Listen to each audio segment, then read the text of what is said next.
Hello, my Walking with Jesus friends. Finish lines are wonderful places where we watch people complete their races. Finish lines can be graduation or retirement ceremonies or weddings or even funerals. For military people, crossing their finish line, having completed their tour of duty, and returning to civilian life can be traumatic. Today, in Joshua 22, let's watch a huge number of courageous warriors cross their finish line and head home to their families. It was a very exciting moment in the grand narrative story of God's people, Israel. We remember the Israelite tribes of Reuben, Gad, and half the tribe of Manasseh had requested permission from Moses to remain on the east side of the Jordan River permanently, while all the rest of the Israelite nation crossed the Jordan River into the land of God's promise. That story is found in Numbers chapter 32. While greatly reluctant, Moses finally agreed, knowing this would separate the united nation of Israel. But there was one condition. Men from all three tribes would cross over the Jordan as warriors to help their fellow Israelites conquer their new homeland, according to Numbers chapter 32, verse 19 to 22.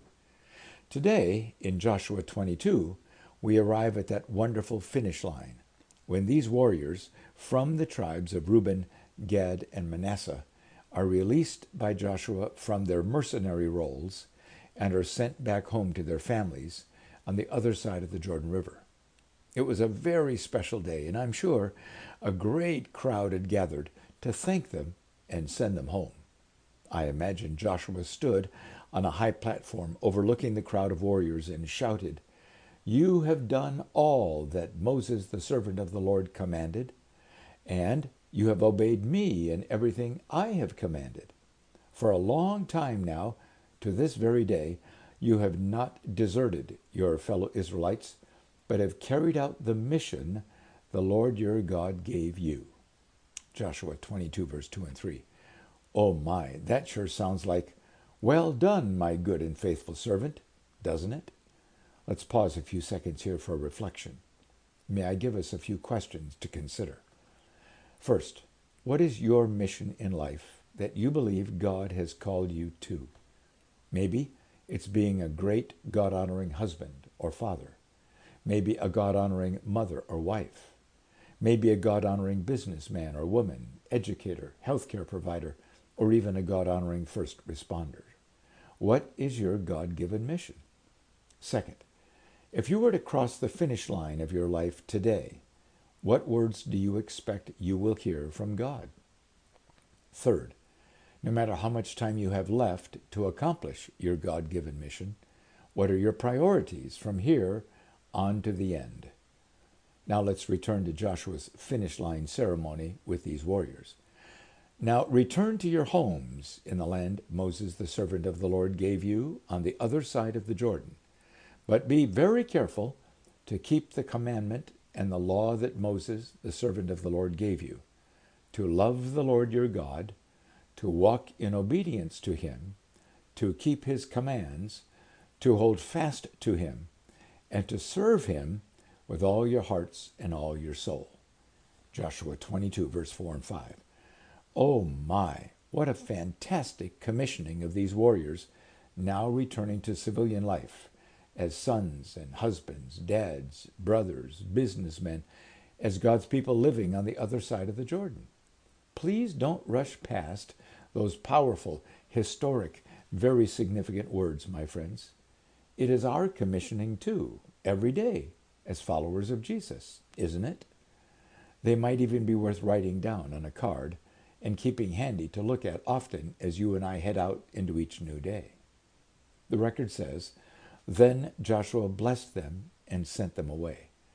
Oh, they did not leave empty-handed, for they took with them a good bit of the bounty they had captured during their several years of conquering this new land. It should not be difficult for us to imagine the scene as these soldiers and cousins embraced and thanked each other for how they had fought side by side to conquer the land. Then, from Shiloh and the tabernacle of God, they turned and headed east toward their homelands. It had been a long time that they'd been gone, away from their families, and they'd worked and fought hard to take possession of the land. As they walked, I have no doubt they shared stories of all they'd experienced in those years. Somewhere along the line, as they walked and talked, they made a major decision, which almost backfired into major conflict. Do you know what that decision was? Joshua 22 verse 10 reports that as they neared the Jordan River, preparing to cross back to the east side where their families were, they stopped and built an imposing altar there by the Jordan River. Have you ever done something with the purest of motives which was totally misunderstood and people took offense? That is exactly what happened. As you read the remainder of Joshua 22, you'll see that when word came back to Shiloh of this great altar, they assumed it was an act of rebellion, and they rallied to actually take up arms and go fight their cousins whom they had just commissioned to go home. Joshua 22, verse 11 and 12. Fortunately, wiser heads prevailed, and they sent Phinehas the priest and a delegation representing all Israel to go and inquire the reason and purpose of this huge altar and negotiate with those who had built it. Joshua 22, verse 13 to 20. You'll find their accusation remarkable, but you'll find the response of the altar builders even more amazing. Joshua 22, verse 21 to 29. Rather than a symbol of rebellion and declaring their independence from Israel, it was an altar of remembrance and invitation. Its purpose was to remind those who had chosen to live on the east side of the Jordan River that Israel was one people, God's people, and that the tent of meeting, the tabernacle, was the one place where God invited his people to gather to meet with him in worship. It was an altar of peace, of commitment, of unity, of calling the people to God. Joshua 22, verse 34 says, "And the Reubenites and Gadites gave the altar this name, Witness. It is a witness between us that the Lord is God." As I reflect on this, I look at the wedding band on my hand.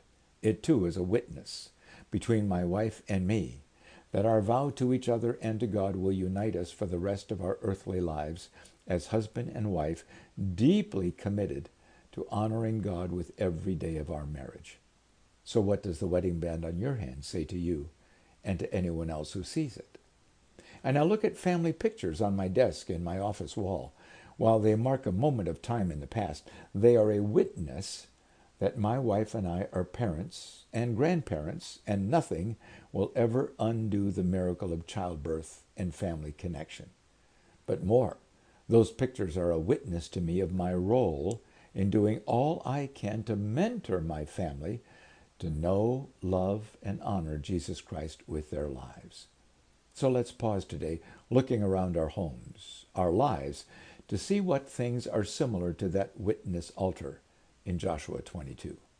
Things in our lives which call us to faithfulness to God and to our vows. I urge us all to take some time and talk with God, seeking to understand what God wants to teach us in our lives through Joshua 22. Very good notes are available on the Grand Narrative link below, and then it's time to worship. Sometimes the voices of children can draw us to worship in a very powerful way, and I'll be here waiting for you tomorrow.